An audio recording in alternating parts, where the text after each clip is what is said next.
Assalamualaikum warahmatullahi wabarakatuh.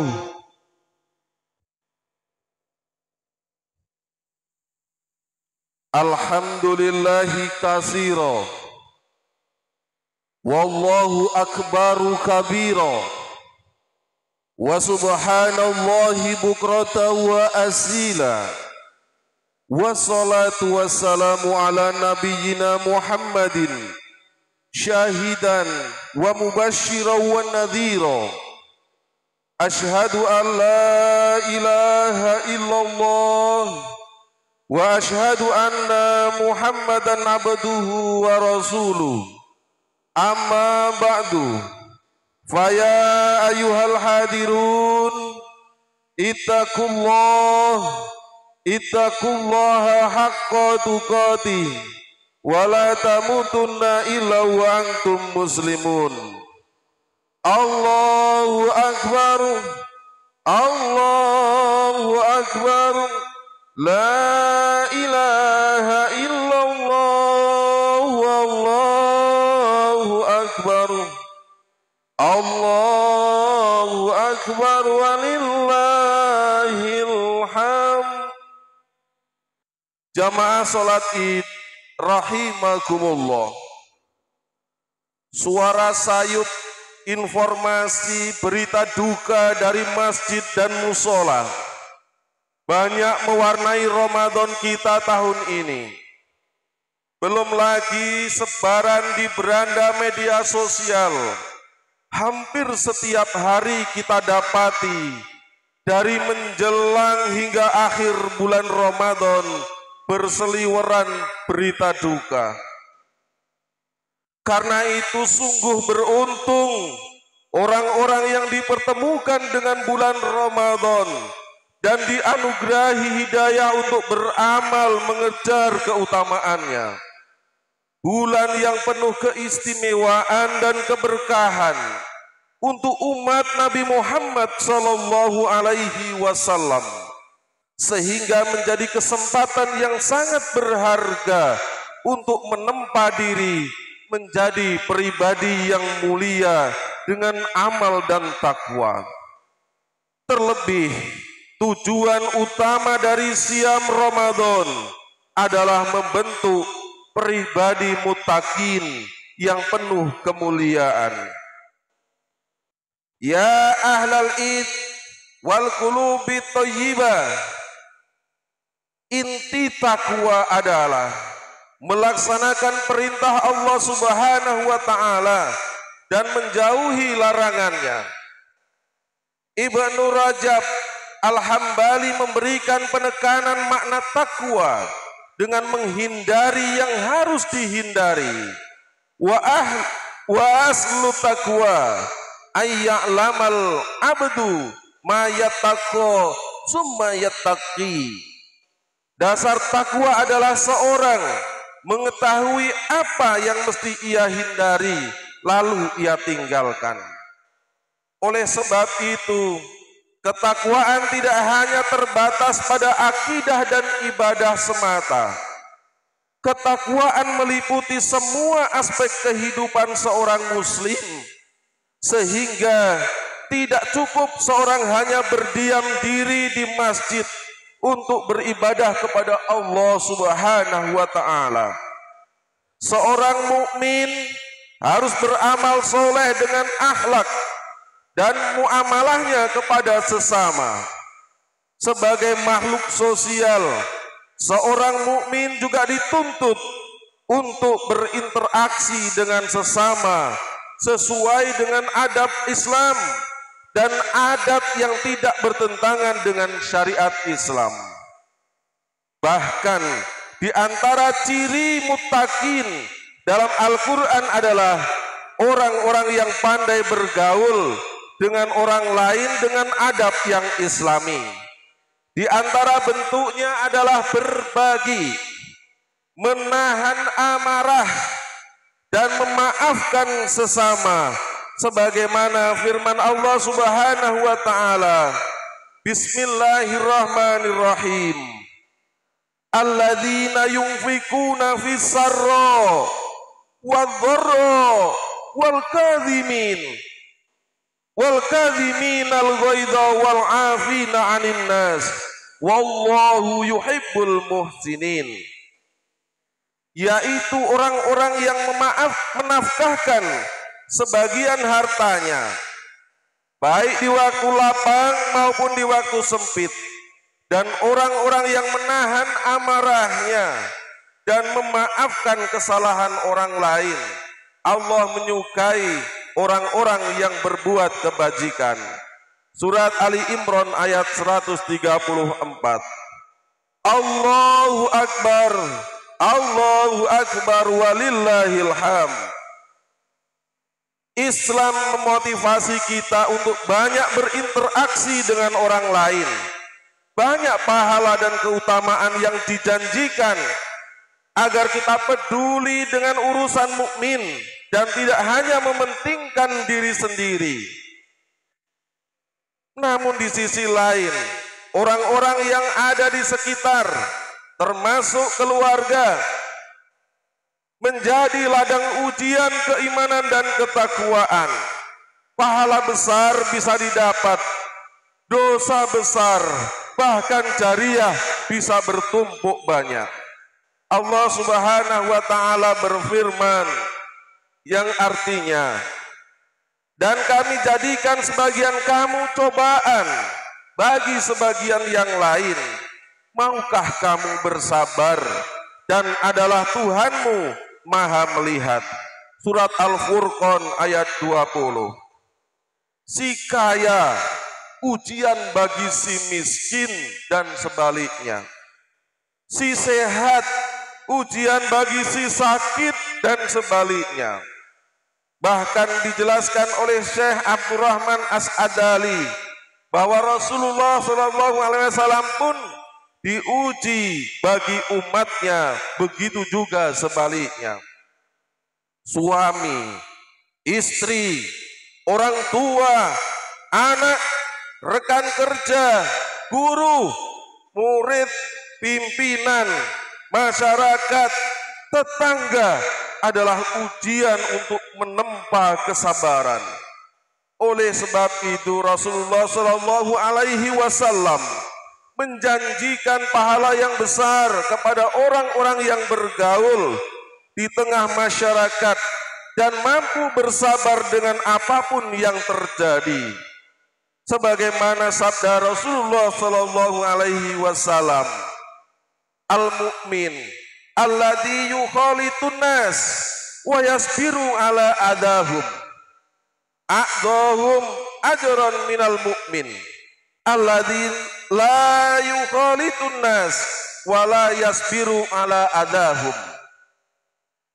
Seorang mukmin yang bergaul di tengah masyarakat dan bersabar terhadap gangguan mereka itu lebih baik daripada orang yang tidak bergaul di tengah masyarakat dan tidak bersabar terhadap gangguan mereka.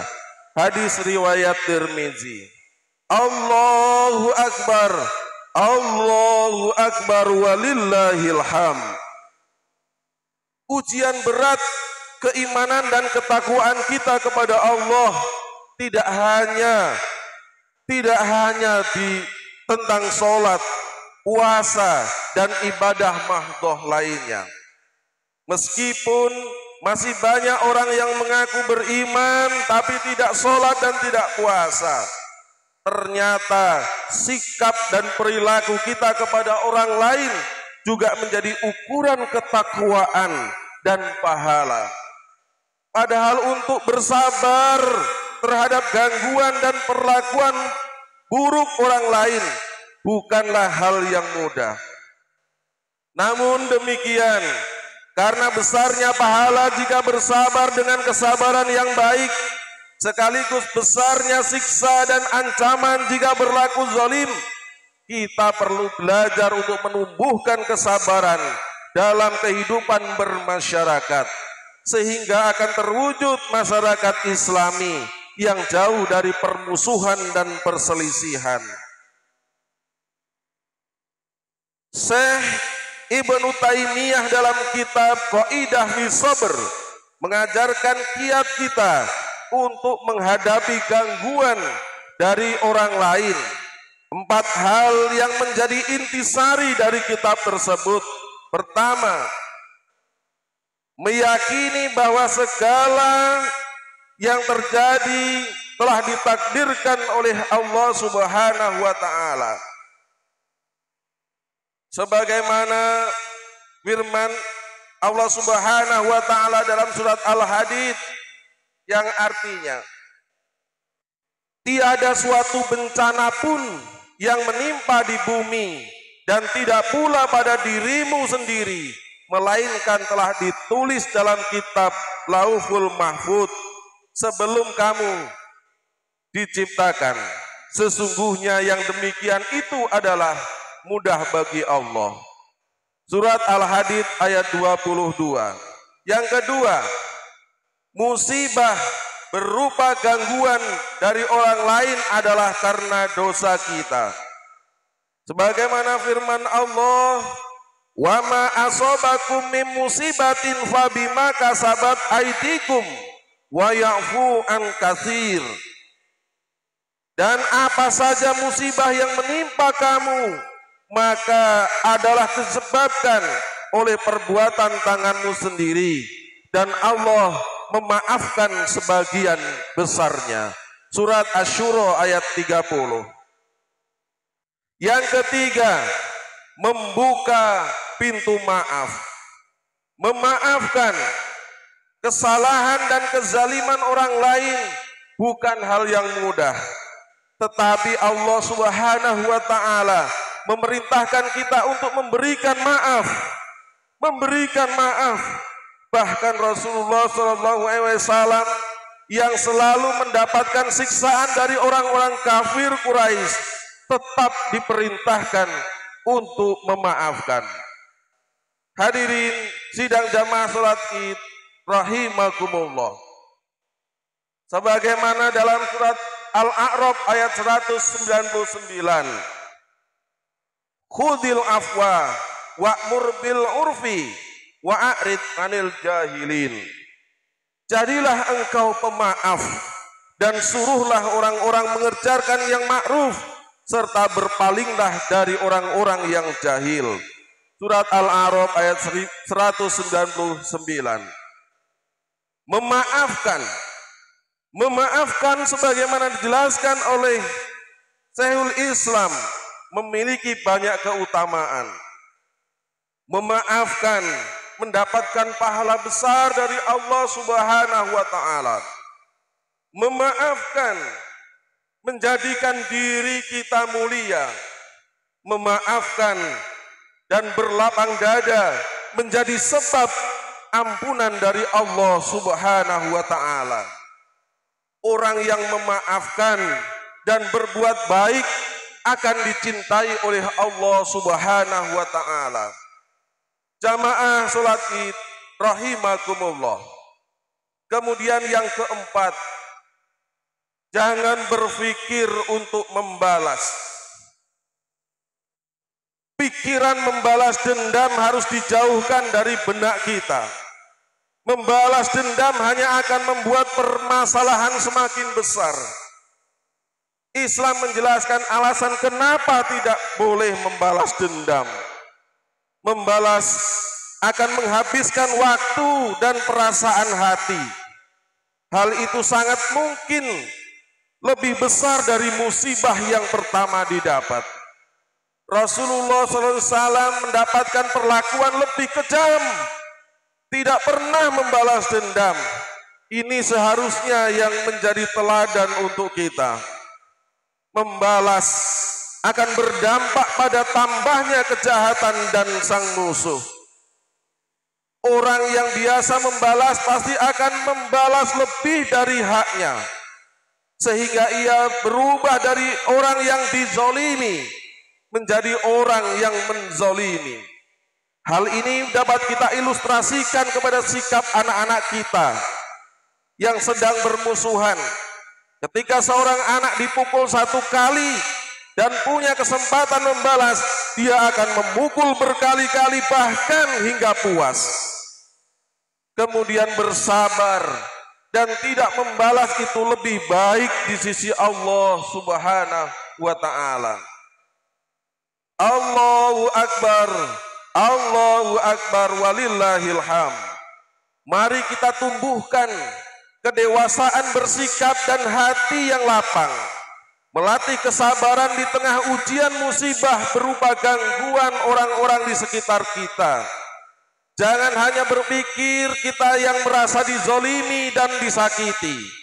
Renungkan pula, barangkali perbuatan kita sudah lebih dulu pernah menyakiti orang lain. Memaafkan yang membudaya di negara kita. Memaafkan bagian dari hal yang membudaya di negara kita, seperti saat sholat Idul Fitri. Hendaknya bukan hanya simbolik dan formalitas, tetapi jadikan sebagai sarana menyambung silaturahim dengan keluarga, kerabat, tetangga, dan lain sebagainya. Jangan sampai ibadah Ramadan kita tidak bernilai dan sia-sia karena akhlak tercela dalam kezaliman.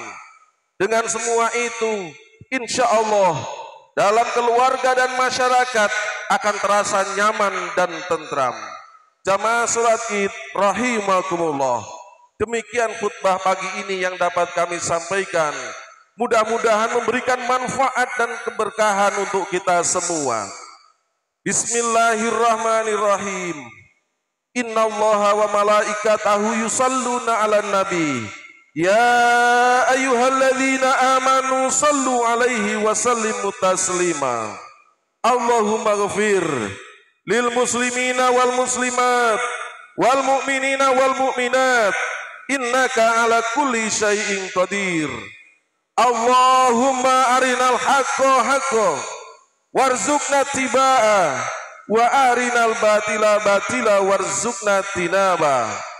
Allahumma inna nas'aluka imanan daiman wa nas'aluka qalban khashi'an wa nas'aluka ilman nafi'an wa nas'aluka rizqan thayyiban wa nas'aluka amalan mutakabbalan wa nas'aluka yakinan sadiqan wa nas'aluka amalan solihan wa nas'aluka dinan qayyiman wa nas'aluka khairan kasiran. Allahumma rabbana taqabbal minna salatana wa siyamana wa qiyamana wa takhushu'ana wa tadarru'ana wa ta'abduna wa tamim taksirona ya Allah ya Ghafar ya Rabbal Alamin. Ya Allah, ya Allah, ampunilah dosa kami, dosa orang tua kami. Tempatkan kelak kami semua dalam surgamu yang agung ya Allah. Ya Allah, limpahkan kebaikan kepada kami, kebaikan dunia dan akhirat. Sehatkan kami, jauhkan kami dari segala musibah dan penyakit serta mara bahaya ya Allah.